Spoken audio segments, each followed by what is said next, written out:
With single women's right to conceive through assisted reproductive technologies like IVF being recognized, requiring them to furnish father's name in the form for registering births and deaths of children born through such procedures necessarily affects the right of dignity of the mother as well as the child, the Kerala High Court has said. The High Court said that the state has to provide appropriate forms for registration of births and deaths of children born through such procedures. The right of a single parent or an unwed mother to conceive by art having been recognized, prescriptions of forms requiring mentioning of name of father, the details of which is to be kept anonymous, is violative of their fundamental rights of privacy, liberty and dignity, the court ruled. The ruling by the court came on a plea by a divorced woman who got conceived by in vitro fertilization procedure, challenging the requirement under the Kerala Registration of Births and Deaths Rule 1970 to mention the father's details. She had said in her petition that she cannot disclose the father's name as firstly, the identity of the sperm donor is kept anonymous and has not been and could not be disclosed even to her, and secondly, such a requirement intrudes upon her right of privacy, liberty and dignity.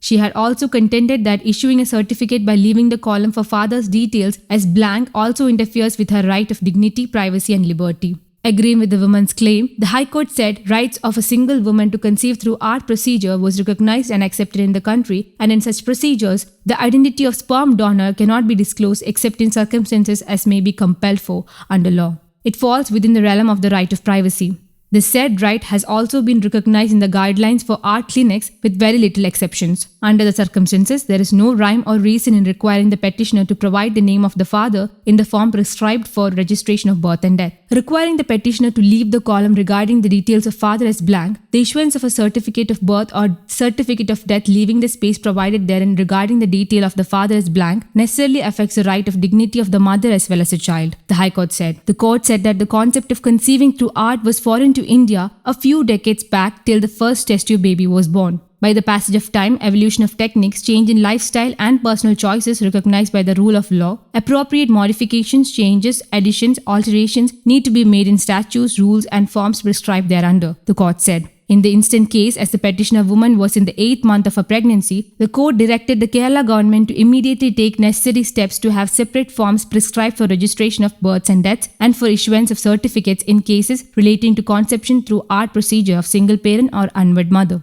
To prevent misuse of such forms for settling scores in family feuds, the court said applicants can be asked to furnish an affidavit that she is a single parent or unwed mother conceived through art procedure and produce along with the same a copy of medical record in support thereof. To such applicants, a separate form which does not contain the field regarding the name and other details of the father shall be prescribed. Insofar as certificate of death is concerned, it would suffice if in the column where the name of the father or husband is sought for, another entry could be made as that of the mother, the High Court said. News Desk, Comedy English.